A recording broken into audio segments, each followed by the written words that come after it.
Very warm welcome to all of you. देखिए आज हम लोग फिर से एक नए टॉपिक के साथ हैं। ये जो टॉपिक है ट्रांसपोर्ट इन इंडिया। लेकिन ये जो टॉपिक है थोड़ा हट के है पिछले टॉपिक से। पिछला टॉपिक हम लोग ये देखे थे कि जो भी एजेंसियां थी वो उनका काम क्या होता है। जैसे NHAI के बारे में पढ़े थे हम लोग, PWD क्या होता है, BRO क्या होता है, बॉर्डर रोड ऑर्गेनाइजेशन पढ़े थे। उसके बाद से फंक्शन क्या होता है हम लोग का, ये सारी चीजें हम लोग पढ़े थे। उसका से डिस्कस किए थे कि एंशियंट टाइम हम लोग थोड़ा गए थे, वहां पे देखे थे कि मोहनजोदाड़ो के टाइम में कैसा रोड हुआ करते थे। फिर से हम लोग ग्रांड ट्रंक रोड के बारे में डिस्कस किए थे। आज का टॉपिक है वो जो है वो जो है आपके गोल्डन क्वाड्रेटर के बारे में है और नॉर्थ साउथ और ईस्ट वेस्ट कॉरिडोर। ठीक है, देखिए ये जो जो प्रोजेक्ट थे वो इंडिया के बहुत बड़े प्रोजेक्ट में माने जाते थे। और NHDP जो NHDP संस्था थी, जो अथॉरिटी थी, वो NHAI के अंडर ही काम करती थी। ये 1995 में जब फॉर्म हुई उसके बाद देखा गया कि जो बहुत बड़ा प्रोजेक्ट NHDP के अंदर आ गया और वो था गोल्डन क्वाड्रेटर और ये नॉर्थ ईस्ट और साउथ वेस्ट कॉरिडोर। तो जो आपका है जो गोल्डन क्वाड्रेटर है, तो देखिए नाम से लग रहा होगा कि गोल्डन क्वाड्रेटर मतलब कि कोई सोने वाला इस क्वाड्रेटर के चार कोण का कोई साइड। लेकिन ऐसा कुछ नहीं है। मतलब ये एक रोड का फॉर्मेशन था और ये रोड का फॉर्मेशन में इसका शेप भी ऐसा दिया गया था कि ये क्वाड्रेटर का शेप बन रहा था। क्वाड्रेटर का शेप अगर आप देखेंगे तो ऐसा कुछ होता है, ऐसा। तो लगभग ऐसा ही ये पूरा अगर इंडिया में अगर इस रोड को कनेक्ट करके देखा गया तो गोल्डन ये क्वाड्रेटर के शेप में आ रहा था, इसलिए इसका नाम ही पड़ गया क्वाड्रेटर। और गोल्डन नाम इसलिए आया, देखिए क्योंकि ये जो रोड था वो करीब 4 मेजर सिटियों को, जो कह सकते हैं इंडिया का मतलब पूरा वेल्थ को कलेक्ट करके रख सकते हैं या इंडिया को पूरी तरीके से जोड़ते हैं। ये 4 जो सिटियां थी वो थी आपकी दिल्ली, मुंबई, कोलकाता और बेंगलुरु। ये चारों के चारों सिटियां हैं वो हब हैं इंडिया में। और इन चारों सिटियों को ये कनेक्ट करते हुए चारों के चारों सिटियां मेट्रोपॉलिटन सिटी हैं और इसीलिए गोल्डन क्वार्टर का इतना ज्यादा इंपॉर्टेंस है। अब हम लोग देखेंगे सीरीज भाई कि गोल्डन क्वार्टर क्या है, नॉर्थ साउथ ईस्ट सारा डिटेल में देखते हैं। देखिए जो NHAI था उसका सबसे बड़ा प्रोजेक्ट था national highway authority of India का, ठीक है, वो था गोल्डन क्वाड्रेटर। जो गोल्डन क्वाड्रेटर था ये इंडिया का मतलब जब 20 ईयर्स का प्लान आया था 1961 में, उसके बाद देखा जाए तो जो NHDP के अंदर इंडिया का सबसे लार्जेस्ट जो प्रोजेक्ट था वो था गोल्डन क्वाड्रेटर। और ये जो गोल्डन क्वाड्रेटर है इंडिया का सबसे लार्जेस्ट प्रोजेक्ट माना जाता है अभी तक। देखिए ये जो होता है 4 मेजर सिटियों को कनेक्ट करता है, दिल्ली, मुंबई, कोलकाता, चेन्नई। दिल्ली, मुंबई, कोलकाता, चेन्नई। देखिए ये 4 मेजर जो सिटियां हमको कनेक्ट करता है। लेकिन ये नहीं कि केवल ये इसके रास्ते में केवल यही 4 सिटी आती हैं। हाँ, ये 4 सिटी बहुत ही इंपॉर्टेंट है, इनको मेट्रोपॉलिटन सिटी बोला जाता है। लेकिन इसके अलावा भी और सारी सिटी आती थी जो बहुत ही मेजर इंपॉर्टेंट हब थी या इंडस्ट्रियल सिटी हुआ करती थी। वो जो सिटियां थी पहली थी सूरत, बेंगलुरु, पुणे और अहमदाबाद। अब देखिए दिल्ली कैपिटल ऑफ इंडिया, ठीक है, तो वो इंपॉर्टेंट सिटी बन जाता है। Mumbai economic capital of India, जितना भी एक्सपोर्ट होता है आउट ऑफ कंट्री पूरे वर्ल्ड में वो एंशियंट से हम लोग देख ले, अरब जो हमारे देश में हुआ करते थे या उससे पहले जो भी थे, मतलब अभी मुगल नहीं आया तो उससे पहले सल्तनत पीरियड था, उससे पहले अरब जितने भी लोग थे जो हमारे आते थे वो सऊदी कंट्रियों से, वो जितने भी अरब कंट्रियों से, वो सारा का सारा व्यापार जो था वो मुंबई से इनका था। और उसके बाद से कोलकाता तो एक कैपिटल हुआ करता था इंडिया का। 1999 से पहले ये इंडिया का कैपिटल हुआ था, जो बाद में दिल्ली ट्रांसफर कर गया था। ये भी एक इम्पोर्टेंट सिटी था और ये बहुत बड़ा पोर्ट है। और ये उसके बाद ये पूरे जो बे ऑफ बंगाल है उसके आगे जितने भी फिलीपींस हो गया, इंडोनेशिया हो गया, और उधर जितने भी साउथ वेस्ट चाइना को पूरा कनेक्ट करता है कोलकाता पोर्ट जो है। और सेकेंड नंबर पर विशाखापट्टनम, तो इसके लिए कोलकाता भी बहुत इंपॉर्टेंट हो जाता है। चेन्नई भी क्या है, कोस्टल एरिया किनारे है और चेन्नई भी बहुत क्या होता है इंपॉर्टेंट सिटी हो जाता है, जो क्या करता है पूरे दुनिया को क्या करता है कनेक्ट करता है और एक्सपोर्ट के लिए बहुत ही हेल्पफुल है। आप देखिए सूरत जो है पहली बार ईस्ट इंडिया कंपनी जो थी वो सूरत में आई थी 1600 में। तो तो सूरत एक इंडस्ट्रियल शहर है जहाँ पे डायमंड की कटिंग जो होती है बहुत ही ज्यादा होती है। तो सूरत भी एक इम्पोर्टेंट सिटी हो गया था, गोल्डन क्वाड्रेंट को कैटेगरी में आता है और ये गोल्डन क्वाड्रेंट को कनेक्ट करता है। देखिए Bengaluru silicon valley of India बताइए, आज बेंगलुरु जो है आईटी सेक्टर बन गया पूरा। तो बेंगलुरु भी क्या एक इम्पोर्टेंट सिटी है जो गोल्डन क्वाड्रेंट के रास्ते में आता है। उसका आता है पुणे, पुणे में बहुत सारे इंडस्ट्रियल एरिया हैं।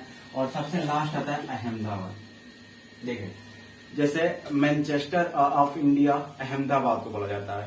जो मैनचेस्टर ऑफ इंडिया और अहमदाबाद मतलब अहमदाबाद में सबसे ज्यादा कपड़ों की क्या होती है, उत्पादन होती है। तो अहमदाबाद एक इम्पोर्टेंट क्या है, सिटी बन जाता है अगर कपड़े के हिसाब से देखा जाए तो, क्योंकि सबसे ज्यादा मैन्युफैक्चरिंग होती है अहमदाबाद में ही होती है। इसलिए इसको मैनचेस्टर ऑफ क्या बोलते हैं हम लोग, इंडिया बोलते हैं अहमदाबाद को। तो ये जो 5, 6, 7, 8 सिटियां थी, ये समझ में आ गया होगा कि क्यों जो है जब प्रोजेक्ट बनाया जा रहा होगा तो क्यों गोल्डन क्वाड्रेंट को इन सारी सिटियों से कनेक्ट कराया गया था। आप ध्यान सुनिए, ये जो थी किसके अंदर आई गई थी, NHDP national highway development project. ठीक है, नेशनल हाईवे डेवलपमेंट प्रोजेक्ट बोलते हैं, प्रोग्राम भी बोल सकते हैं। तो बोलते हैं 1995 में क्या हुआ था, ये स्टेब्लिश हुआ था। और उसके बाद ये प्रोजेक्ट इसके मतलब ये गोल्डन क्वाड्रेंट जैसा नॉर्थ ईस्ट और साउथ वेस्ट कॉरिडोर था, ये इसके अंदर इस कैटेगरी में आ गया। अब देखिए जो इस रोड की लंबाई है गोल्डन क्वाड्रेंट की, ये है 5,846 किलोमीटर। लगभग कितना है, 5,846 किलोमीटर। और ये जो रोड है कहीं आपको 6 लेन मिलेगा, कहीं आपको 4 लेन मिलेगा। तो ये रोड 4 लेन और 6 लेन में है, जो क्या होता है दिल्ली से स्टार्ट होके कहाँ आएगा, सीधे मुंबई से स्टार्ट होकर चेन्नई या बेंगलुरु होते हुए बीच में ये सूरत पड़ते हुए और फिर से कोलकाता से फिर से दिल्ली हो जाएगा और एक पूरा क्या बना लेगा, क्वाड्रेटर का शेप बना लेगा। तो ये जो है यहाँ पे कितनी लंबाई है इसकी, 5,846 किलोमीटर। कितना है, 5,846 किलोमीटर किसकी लंबाई है, गोल्डन क्वाड्रिलेटरल की। ये बात समझ में आ गया। अब ध्यान देखते आगे, ये जो है 4 लेन से 6 लेन है। इसके लागत, अब जब गवर्नमेंट प्रोजेक्ट बना रही थी तो इसकी लागत की बात की देखिए तो इसको बनाने में 60,000 करोड़, कितना, 60,000 करोड़ रुपए की लागत लगी थी इसको बनाने में। और ये 2012 में जाके क्या हो गया, कंप्लीट हुआ। तो ये जो प्रोजेक्ट था 2012 में जाके कंप्लीट हुआ, इसको बनाने में लगभग 60,000 रुपए की लागत लगी थी। उसके बाद से अच्छा ध्यान देने वाली बात है कि रोड तो बन गया। अब जब रोड बन गया तो भाई रोड बना तो उसका फायदा भी तो कुछ है कि ऐसे ही बन गया। तो रोड बनना तो उसका क्या क्या फायदे हुए हैं, उससे क्या क्या प्रॉब्लम सॉल्व हुई, तो देखिए ध्यान सुनिए। जब ये मेजर सिटियां नहीं कनेक्ट थी तो जैसे ऐसे ध्यान सुनिए कि जैसे दिल्ली में चाहे अहमदाबाद में कोई कपड़ा बना तो उस कपड़े को एक्सपोर्ट करना है अगर और इंडिया के विद इन द इंडिया के अंदर ही, तो हम आपको बेंगलुरु ट्रांसफर करना है। तो क्या करते थे, अहमदाबाद से हम लोग क्या करते थे, अगर सड़क नहीं थी तब की हम बात कर रहे हैं, तो क्या करते थे अहमदाबाद से फिर से हम लोग जाते थे गुजरात कोस्ट पोर्ट पे, गुजरात मतलब पोर्ट पे जाते थे गुजरात के, वहां से हम फिर से जाके और फिर से हम समुद्र के रास्ते जाके और फिर से कहाँ जाते थे हम लोग, चेन्नई जाते थे, बेंगलुरु जाते थे। तो इससे जो शिप में जाते वक्त कई महीनों का टाइम लग जाता था या कई दिन का टाइम लग जाता था। इससे हमारा फ्यूल, टाइम, पैसा सब बर्बाद होता था। तो जब ये रोड बन गया उससे क्या हो गया, डायरेक्ट हम लोग ट्रांसपोर्ट से क्या ट्रक से क्या करते, ट्रांसपोर्ट करते थे और वो विद इन द आवर मतलब 12 घंटे 18 घंटे के अंदर क्या होता था, वो पहुंचा देता था। तो ये फायदा हुआ। उसके बाद से जो कोलकाता से, क्योंकि कोलकाता से अगर इंटरनेशनल मार्केट की बात की जाए तो कोलकाता हो गया, मुंबई हो गया, वहां पे सामानों का इंपोर्ट जितना ही होता है उतना ज्यादा एक्सपोर्ट होता है। तो जो भी सामान फॉरेन कंट्री से आती थी उनको पूरे देश में डिस्ट्रीब्यूट करना है। तो ये जो 4 सिटियां हैं वहां पे ले जाके थोड़े थोड़े रख देते थे और वहां से जो आसपास के लोकल सिटी है तो वहां पे डिस्ट्रीब्यूट होते थे। जो डिस्ट्रीब्यूटर होते थे वो जाके दुकानों में क्या करते थे, उन सामानों को दे देते थे। तो इससे क्या होता था कि सामान का जो खराब होने के चांसेस होते वो मिनिमाइज हो गए और क्या हो गया, जो पैसा था हर एक टाइम वो सारी चीजें क्या होने लगी, धीरे धीरे बचने लगी। उसके बाद से ये मेजर सिटी और पोर्ट्स को क्या कर दिया, कनेक्ट कर दिया।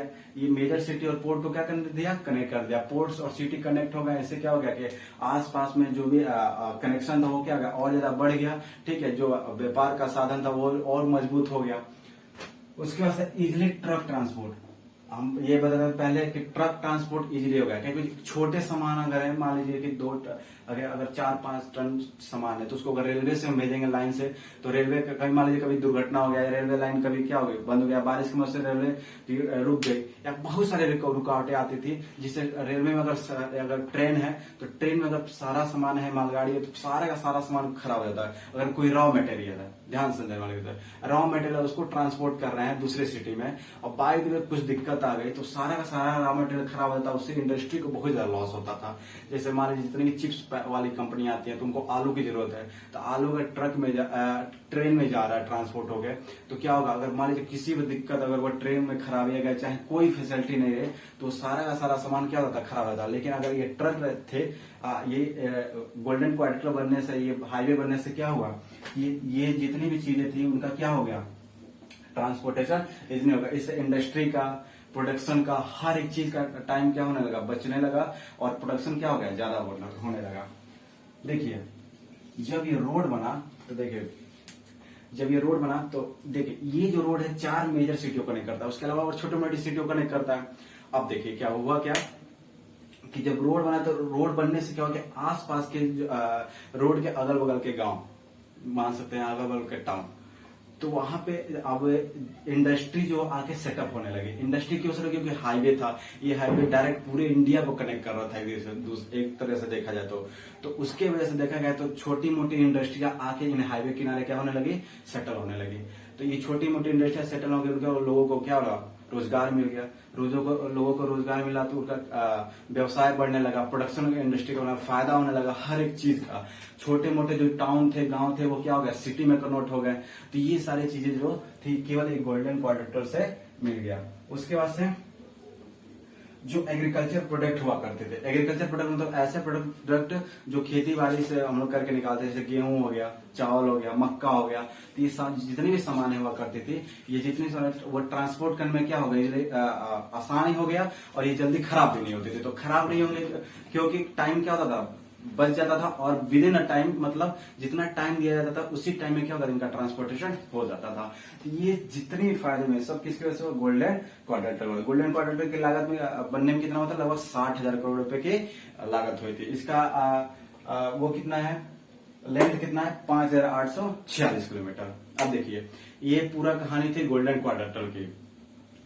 अब गोल्डन क्वाड्रिलेटरल के बाद देखा गया कि ये तो 4 सिटी कनेक्ट है, लेकिन देखा गया कि इंडिया का जो टॉप मस्ट एंड है, जैसे हम कहें नॉर्थ का टॉप एंड, साउथ का एंड, आपका ईस्ट का एंड, वेस्ट का एंड, तो ये इनको कनेक्ट करने के लिए भी गवर्नमेंट ने कुछ प्रोजेक्ट बनाए, और ये भी प्रोजेक्ट किसके अंदर है, एनएचडीपी के अंदर आया, और किसको सुधारने के लिए, यही जो आपका जो ईस्ट वेस्ट था और नॉर्थ साउथ को, इनको कनेक्ट करने के लिए, क्योंकि अगर इनका कनेक्शन हो जाएगा तो जो ईस्ट वाला पार्ट है हमारा, जो 7 सिस्टर है, उनके थ्रू साधन क्या होता है, इजिली अवेलेबल हो सकता है, क्योंकि वो क्या होती है, हमारे भारत से बिल्कुल अलग हो जाती है। देखा जाए तो एक छोटे से पॉइंट से अगर हाईवे बन जाता है तो उसके बाद इनका कनेक्शन इजिली हो जाता है, जो ट्रांसपोर्ट की फैसिलिटी थी उस एरिया में भी आसानी से जा सकती थी। तो इसलिए नॉर्थ साउथ और ईस्ट वेस्ट कॉरिडोर का भी प्रोजेक्ट लाया गया, और ये भी किसके थ्रू लाया गया, एनएचडीपी। अब देखिए जो गोल्डन क्वाड्रिलेटरल था वो इंडिया का कितना था, लार्जेस्ट प्रोजेक्ट हुआ करता था 1995 के बाद, और उसके बाद ये सेकेंड लार्जेस्ट प्रोजेक्ट हो गया। नॉर्थ साउथ कॉरिडोर और ईस्ट वेस्ट कॉरिडोर, ये क्या हो गया, इंडिया का सेकेंड लार्जेस्ट क्या हो गया, प्रोजेक्ट हो गया। अब ये जो नॉर्थ साउथ कॉरिडोर था, नॉर्थ साउथ कॉरिडोर, ये 4 लेन था, 6 लेन था, और ये जो 4 लेन, इसकी लंबाई लगभग थी 4,076 किलोमीटर। कितनी थी, 4,076 किलोमीटर।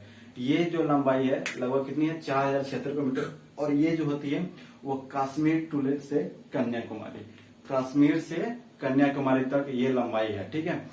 और अब देखिए यहां से, अब कश्मीर टू कन्याकुमारी, कश्मीर में जो श्रीनगर है, श्रीनगर से कन्याकुमारी तक की इसकी लंबाई है लगभग। देखिए उसके बाद से आता है ईस्ट वेस्ट कॉरिडोर।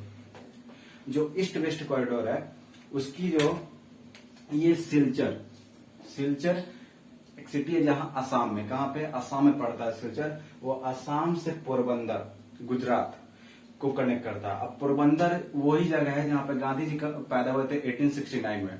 तो पोरबंदर वही जगह है जहाँ पे गांधी जी का जन्म हुआ था। तो ये सिलचर से लेके पोरबंदर तक क्या करता है, कनेक्ट करता है। कौन कनेक्ट करता है, ईस्ट वेस्ट कॉरिडोर, ठीक है। और ये इसकी जो लंबाई है लगभग वो है आपका 3303 किलोमीटर। कितना है, 3303 किलोमीटर। ये एवरेज डाटा है, ठीक है। कई बुक में कई तरह से लिखा जाता है, आप खोजेंगे कई जगह तो कई जगह थोड़ा 10 किलोमीटर 20 किलोमीटर का डिफरेंस आ जाता है। तो लगभग 3303 किलोमीटर के या 3300 इसको मान लेते हैं, इतनी इसकी क्या है, लंबाई है। किसकी, ईस्ट वेस्ट कॉरिडोर की। ईस्ट, ये कहां से कहां कनेक्ट करता है, सिलचर टू पोरबंदर। अब देखिए ये कुछ मेजर प्रोजेक्ट थे जो एनएचडीपी के अंदर आए थे। इसके अलावा भी कुछ हाईवे होते हैं जिनके बारे में हम लोग को जानना है। तो देखिए एक हाईवे होता है जिसको बोलते हैं एक्सप्रेस वे हाईवे। क्या बोलते हैं, एक्सप्रेस वे हाईवे। जो एक्सप्रेस वे हाईवे होता है, ठीक है, वो जो हाईवे होता है यहाँ पे ये भी 6 से 4 लेन 2 लेन भी हो सकता है, ठीक है। 642 हो सकता है, 1 लेन नहीं होगा, 642 ऐसे हो सकता है। तो ये जो हाईवे, अब इसको एक्सप्रेस वे हाईवे क्यों कह रहे हैं, क्योंकि एक्सप्रेस हाईवे से क्यों कह रहे हैं, क्योंकि यहाँ पे जो व्हीकल की स्पीड होती है, ठीक है, वो मिनिमम 60 to 70 किलोमीटर पर होती है। इससे नीचे उनको चलना अलाउ ही नहीं होता है। और ये जो हाईवे होते हैं बहुत ही तेज, यहाँ पे जो गाड़ियां चलती हैं बहुत तेज स्पीड में चलती हैं। और यहाँ पे जो अगर कोई ऑब्स्टेकल है, जैसे मान लीजिए भीड़ भाड़ इलाका वाला, चाहे सिटी में जा रहे हैं, तो आप अगर इन हाईवे को पकड़ के जा रहे हैं तो आपको कोई ऑब्स्टेकल रास्ते में नहीं मिलेगा, कोई दिक्कत नहीं होगी। और एकदम आउट ऑफ सिटी से क्या होता है, आप निकल के चले जाएंगे। तो ये हाईवे जो होती है यहाँ पे बहुत तेज फास्ट गाड़ियां चलती हैं, ठीक है। अगर आप बच के ना चले इस हाईवे पे तो जान का खतरा क्या होता है, बहुत ज्यादा होता है। और एक्सीडेंट होने का चांस भी क्या होता है, बहुत ही ज्यादा होता है। कोई भी गाड़ी आएगी आपको मार के चले जाएगी, वहां पे कोई ने पूछने वाला नहीं होता है जब तक आप पुलिस कंप्लेन ना करे उसके खिलाफ। तो ये होता है यहाँ पे मिनिमम स्पीड जो होती है वो 60 to 70 किलोमीटर पर आवर होती है, ठीक है। अब कैटेगरी की बात कर लें। देखिए जो इस एक्सप्रेसवे हाईवे होता है वो कई तरह का होता है। पहला होता है यमुना एक्सप्रेसवे, ठीक है। जो यमुना एक्सप्रेसवे है वो है उसकी जो लंबाई है वो है 165 किलोमीटर। उसके बाद से है अहमदाबाद बड़ोदरा एक्सप्रेसवे। ये जो अहमदाबाद से बड़ोदरा को कनेक्ट करता है। दिल्ली गुड़गांव एक्सप्रेस है, ये दिल्ली से गुड़गांव का एक रास्ता है जो दिल्ली से गुड़गांव को कनेक्ट करता है with in the short period time. और जो टाइम का ड्यूरेशन है उसको क्या करता है, घटा देता है। उसके बाद से मुंबई पुणे एक्सप्रेस है। जो मुंबई पुणे एक्सप्रेस है वो भी क्या करता है, टाइम को घटा देता है। मुंबई से पुणे जाने में जो टाइम का पीरियड होता है वो घटा देता है। उसके बाद से Noida greater Noida to Noida express है, ठीक है। देखिए हम लोग देखते हैं यमुना एक्सप्रेसवे। यमुना एक्सप्रेसवे जो होता है, ठीक है, वो जो होता है यमुना एक्सप्रेसवे जो होता है वो लगभग 165 किलोमीटर के रेंज में पाया जाता है।